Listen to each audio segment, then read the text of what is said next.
राधा जय श्री राधा, राधा श्री राधा, श्री राधा राधा, राधा श्री राधा, श्री राधा राधा, राधा श्री राधा। राधा मेरी स्वामिनी, मैं राधा को दास, जन्म जन्म मोहे दीजियो, वृंदावन को वास। अब यहाँ पर उद्धव जी भी भगवान श्री कृष्ण से कहते हैं, जब श्री धाम वृंदावन से वापस आ गए, समझा बुझा करके राधे राधे बोलने लगे, तब कहते हैं, यदि आप मुझ पर प्रसन्न हैं प्रभु, तो आप मुझे श्रीधाम वृंदावन का लता पात बना दीजिए, पुष्प बना दीजिए, पेड़ बना दीजिए, गाय बना दीजिए, बछड़ा बना दीजिए, मिट्टी बना दीजिए, कुछ भी बना दीजिए, परंतु परंतु परंतु श्रीधाम वृंदावन का कुछ भी बना दीजिए, क्योंकि मैं वहाँ रहूँगा तो जो आपके भक्त हैं, जो राधा रानी की सखियाँ हैं, जो भी आपके भक्त हैं, वहीं से गुजरेंगे, वहाँ पर मैं आपके लीला का दर्शन कर पाऊंगा, गुड़ का दर्शन कर पाऊंगा। और सबसे मुख्य बात, जो आपके भक्तगण गुजरेंगे तो उनके पैर से जो धूल पड़ेगा, मिट्टी पड़ेगी, हवा पड़ेगा, उनसे हो करके हवा गुजरेगा, फिर बाद में मुझे छुएगा, तो मैं परम आनंद को प्राप्त करूंगा। वह सुख से बढ़ करके कोई भी सुख संसार में नहीं है, ना तो ब्रह्म ज्ञान है, ना तो मुक्ति है, ना तो मोक्ष है। अब इस प्रकार का वरदान उद्धव जी मांग रहे थे, जो कि परम ज्ञानी थे, निर्गुण निराकार ब्रह्म का ज्ञान उनको स्वयं देव गुरु बृहस्पति जी प्रदान कर चुके हैं, उनकी यह दशा है। और एक बात, भगवान श्री कृष्ण को योगेश्वर बोला गया है और परम पुरुष बोला गया है। अब यहाँ पर बात आती है कि लोग बहुत सारे बोलते हैं, अरे बहुत बड़े वो तो रास करते थे लड़कियों के साथ में।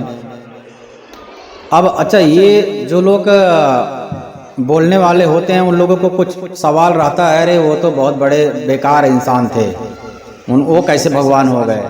उन्होंने श्रीमद् भागवत महापुराण कभी पढ़ा नहीं होगा, गारंटी के साथ 100%।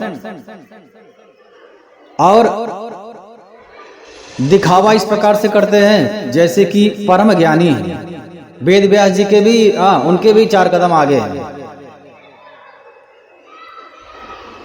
और कुछ अगर सवाल है, कुछ किसी भगवान के बारे में बोलना है, तो पहले उसका अध्ययन करना चाहिए, ठीक है?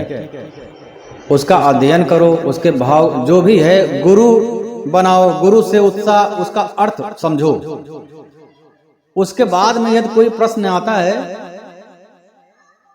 तब वो प्रश्न अपने गुरु से पूछो, संतों से पूछो।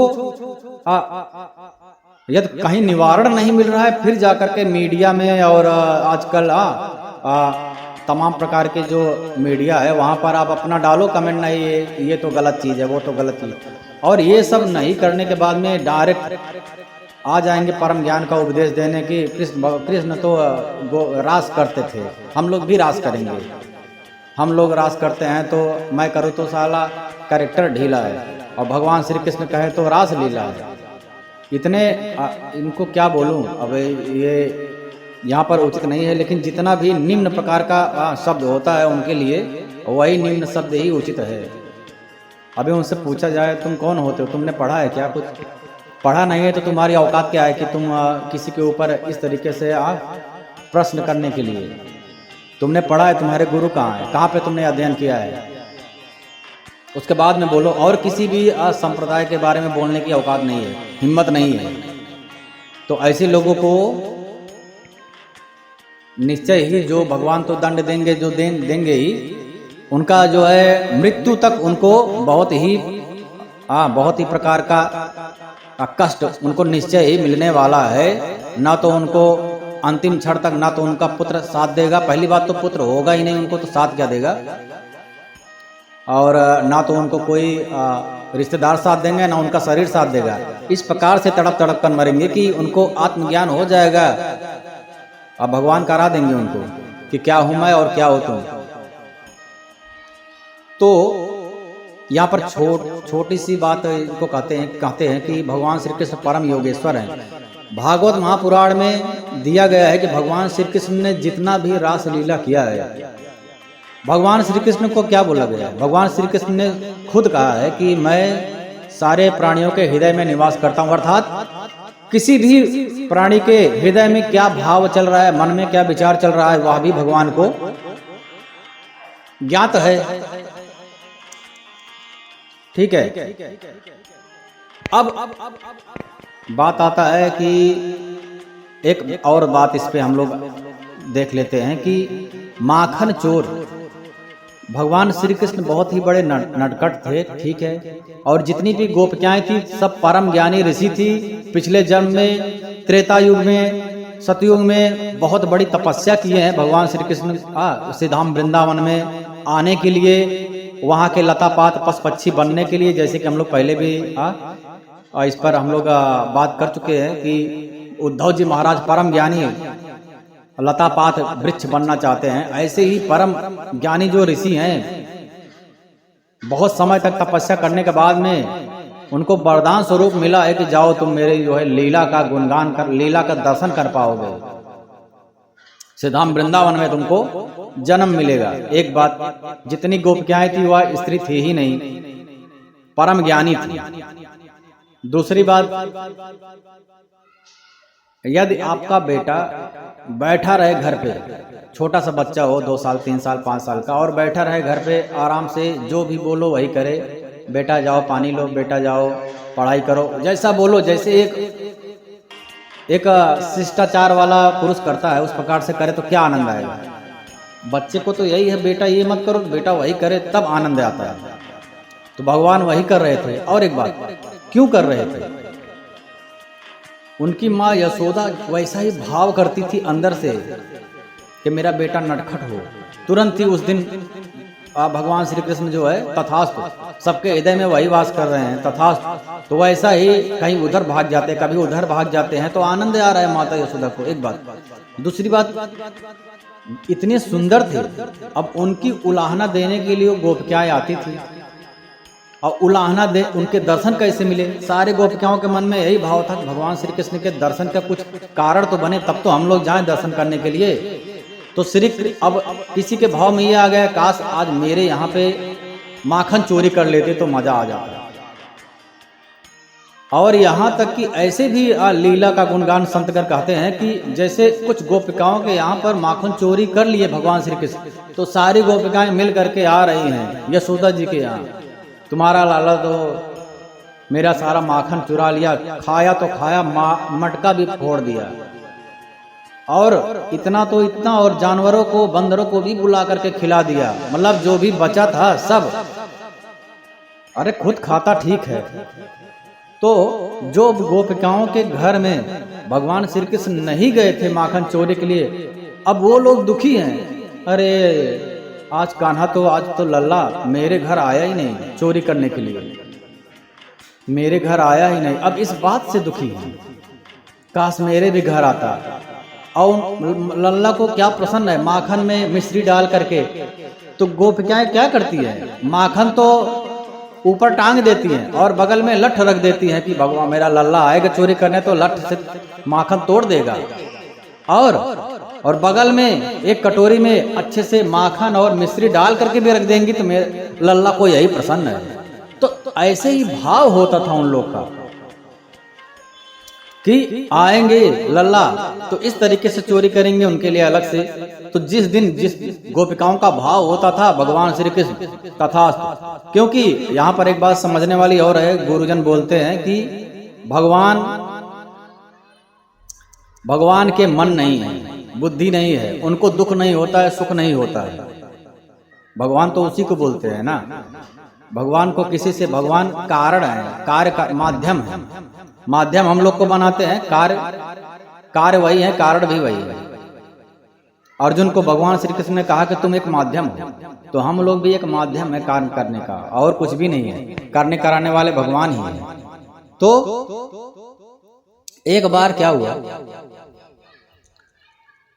हाँ क्या हुआ, एक बार सारे गोपिकाओं को भी यह भ्रम हो गया, अरे ये कैसा योगेश्वर है, ये तो हम लोग के साथ में रास लीला करता रहता है। ठीक है, तो उनसे मिलने के लिए यमुना नदी के किनारे उनके गुरु दुर्वासा ऋषि पधारे। तो गोपिकाओं ने लल्ला से कहा कि तुम्हारे गुरु आए हैं नदी के किनारे और हम लोग उनके लिए ले जा रहे हैं प्रसाद, क्योंकि वो प्रसन्न हो जाएंगे तो उनसे आशीर्वाद मिलेगा। तो भगवान श्री कृष्ण ने कहा ठीक है, जाओ प्रसाद लेकर के। तो अब गोपिकाओं के मन में यह भ्रम था कि परम योगेश्वर कैसे हैं श्री कृष्ण, क्योंकि अभी तो हम लोग को तो पता है कि कभी इधर घूमते हैं, कभी उसके साथ में, कभी इसके साथ में, लेकिन अंतःकरण में गोपिकाओं का भाव यही रहता था कि आज मेरे साथ में घूमे, आज मेरे घर में माखन चोरी करे। ठीक है, तो उसी तरीके से भाव करके सारे गोपिकाओं को आनंद प्रदान कर रहे थे। प्रेम का ऐसे ही आनंद होता है, यदि आपका बालक चुपचाप बैठा रहे तो अच्छा नहीं लगेगा, यदि कुछ मस्ती करे तब आनंद आता है माँ को कि अरे ये बहुत मस्ती कर रहा है, इधर जा रहा है, ये मत छुओ, वो मत छुओ, तभी तो आनंद आता है। बच्चों का यही काम है, इसी में माँ खुश होती है। तो गोपिकाएं लोग लेकर के गई प्रसाद यमुना के किनारे, यमुना जी में पानी भरा हुआ था। तो गोपिकाओं ने कहा कृष्ण से कि प्रभु हम लोग यमुना के उस पार कैसे जाएंगे, ऋषि दुर्वासा जी को यह जो है माखन मिश्री फल फ्रूट जो लिए है कैसे प्रदान करेंगे। तो भगवान श्री कृष्ण ने कहा कि एक काम करो, जाओ यमुना जी के किनारे और कह देना यमुना जी से, हे माता यमुना, यदि भगवान श्री कृष्ण योगेश्वर हैं, परम योगी हैं, उनको किसी से किसी प्रकार का कोई भी मोह नहीं है, कोई काम नहीं है, कुछ नहीं है, कोई प्रकार की लालसा नहीं है, तो आप हमको रास्ता दे दो। तो सारे गोपिकाएं मन में हंसने लगी, अरे क्या बकवास कर रहे हो लाला, अभी तो तुम हम लोग के साथ में रास कर रहे थे, रंगरलिया मना रहे थे, कभी उधर उसको छेड़ रहे हो, कभी ललिता को विशाखा को छेड़ रहे हो और ऐसा बोल रहे हो, फिर भी चलो ठीक है, हाँ ठीक है चलो। तो यमुना जी के किनारे पहुंची, बोलती हैं, हे यमुना माता, यदि भगवान श्री कृष्ण परम योगेश्वर हैं, तो यमुना जी ने मार्ग दे दिया, पानी हट गया और वो लोग गोपिकाएं प्रसाद लेकर के चली गई। यह जो है बहुत ही विचित्र घटना हो गई, गोपिकाएं आश्चर्यचकित। अब वहां पर जाते हैं, ऋषि दुर्वासा जी बैठे हैं। दुर्वासा ऋषि का अर्थ क्या होता है इसको समझ लेते हैं। दुर्वासा, दुर्वा, जो ऋषि केवल मात्र दुर्वा ही खाते हैं, उसका ही स्वाद ग्रहण करते हैं, उसी पर उनका शरीर आधारित है। तो वही उन्हीं का नाम था दुर्वासा, जो दुर्वा ग्रहण करते थे। अब ये लोग लेकर आई थी फल फ्रूट माखन मिश्री। तो प्रणाम गुरुजी, प्रणाम गुरुजी, हम लोग आपके लिए प्रसाद लेकर के आए हैं, कुछ आप कृपा करके आप ग्रहण कीजिए, और भगवान श्री कृष्ण ने भेजा है। अच्छा अच्छा, कृष्ण भगवान ने भेजे हैं, अच्छा अच्छा कृष्ण ने भेजा है, ठीक है लाओ।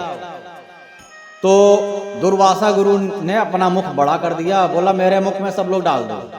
अब जितनी गोपिकाएं थी सब अपना फल फ्रूट माखन मिश्री जो भी लाई थी, पूड़ी भाजी सब डाल दी, और दुर्वासा ने ग्रहण कर लिया।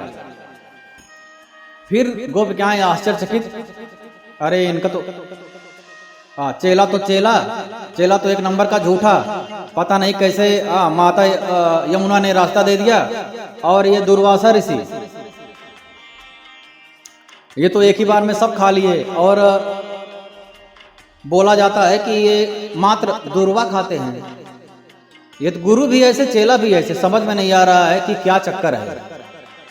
और ये बातें भी सत्य है, क्योंकि यमुना माता ने रास्ता दे दिया। तो गोपिकाओं ने कहा कि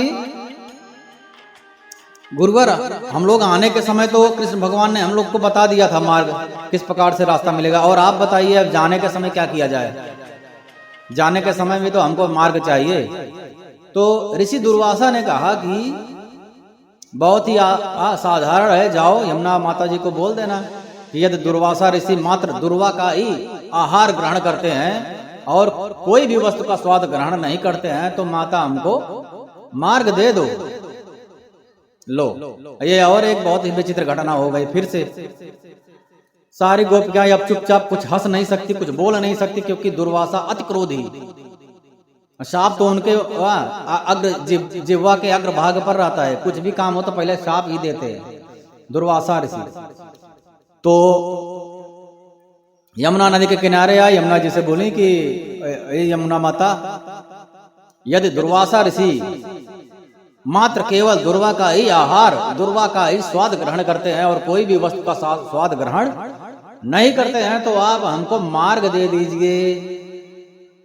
यमुना नदी ने फिर से उनको मार्ग दे दिया।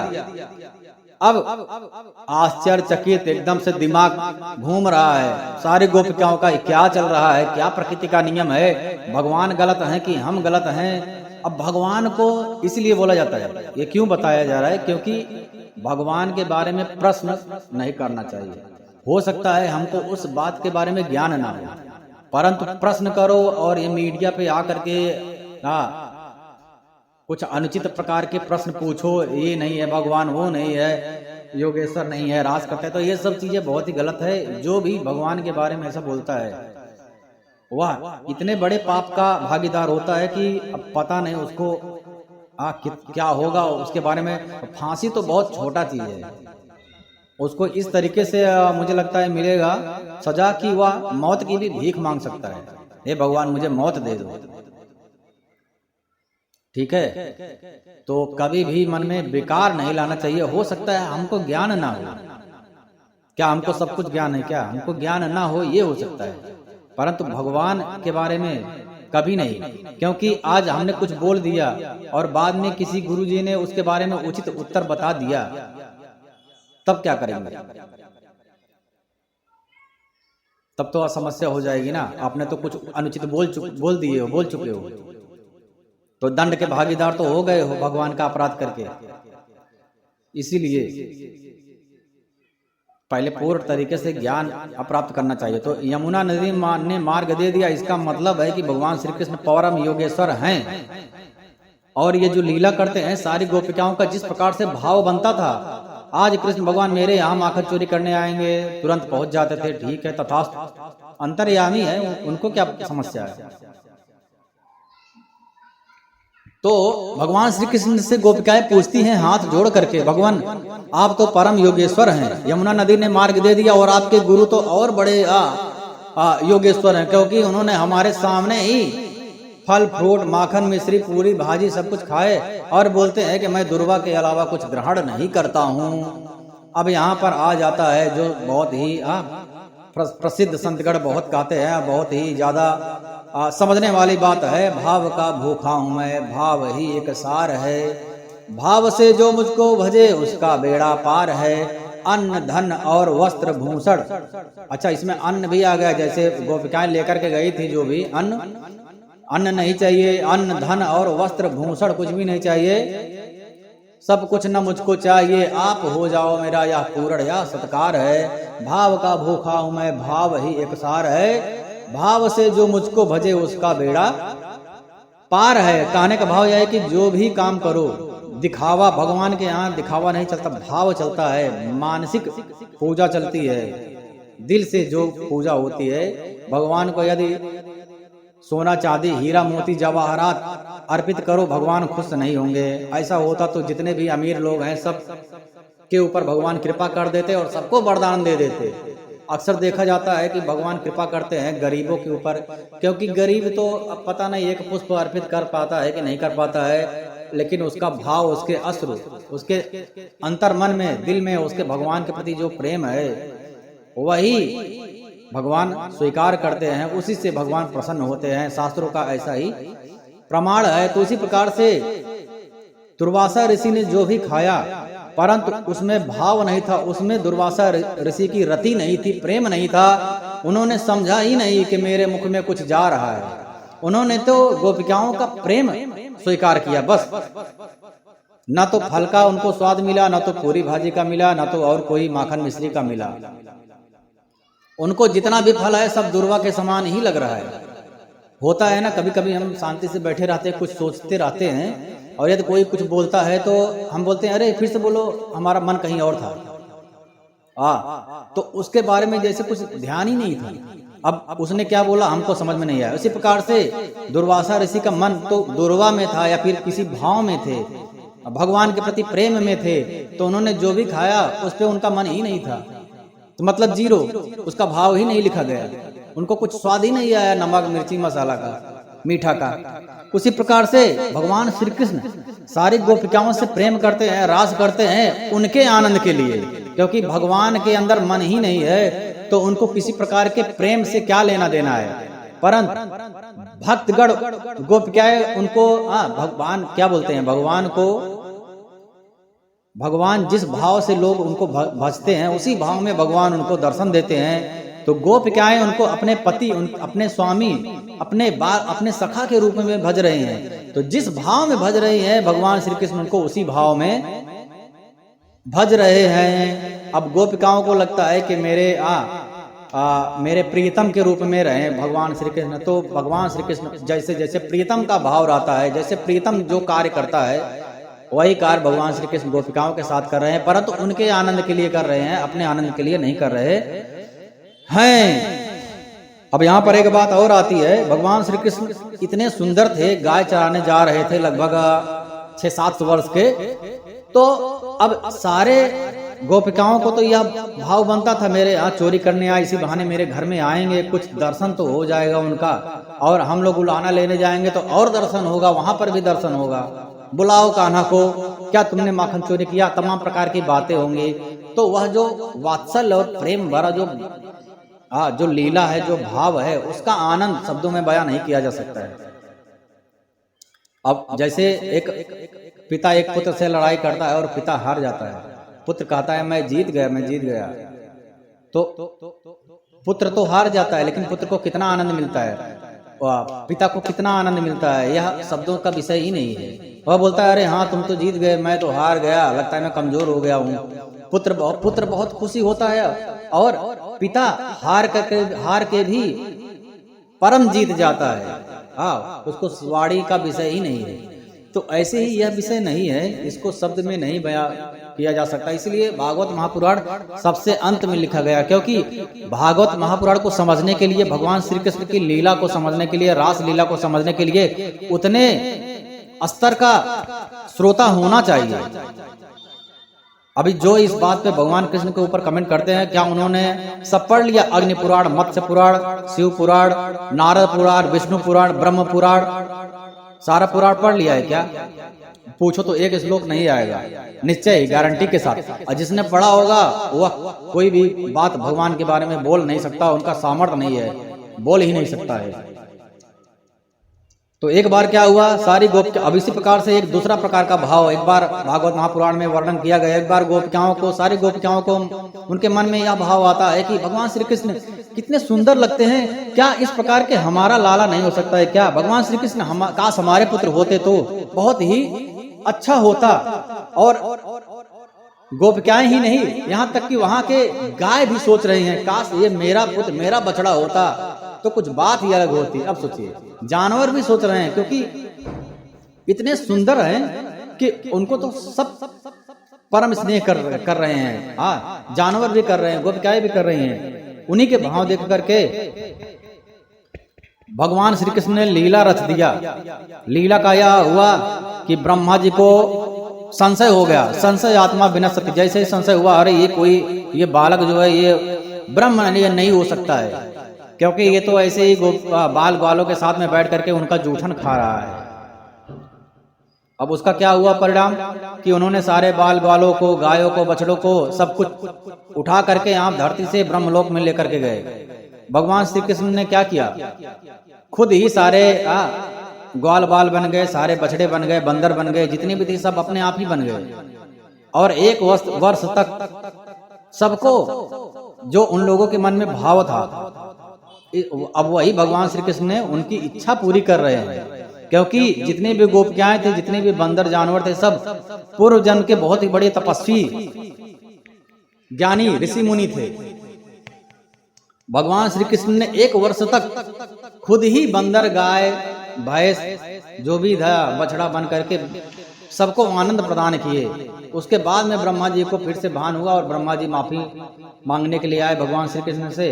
तो श्री कृष्ण ने ब्रह्मा जी का गर्व जो है खंडित किया, परंतु उसके पीछे का भाव यही है कि भगवान श्री कृष्ण ने तथास्तु बोल दिया। सारे गोपिकाओं को एक वर्ष तक खुद ही पुत्र बन करके सबको परम आनंद प्रदान किए।